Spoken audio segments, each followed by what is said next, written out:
next is to pour these vegetables that have been boiling lightly in this water. That vegetable broth now is going to go into the turkey.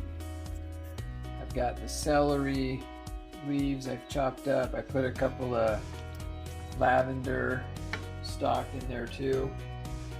A couple of these guys. I took them out. I just let them cook in there with it for a second. It's a strong smell, so I'm sure it leaves a strong flavor. I just kind of ran out of herbs, so I kind of wanted to get a little creative. That's the good thing of what cooking is. Science and art.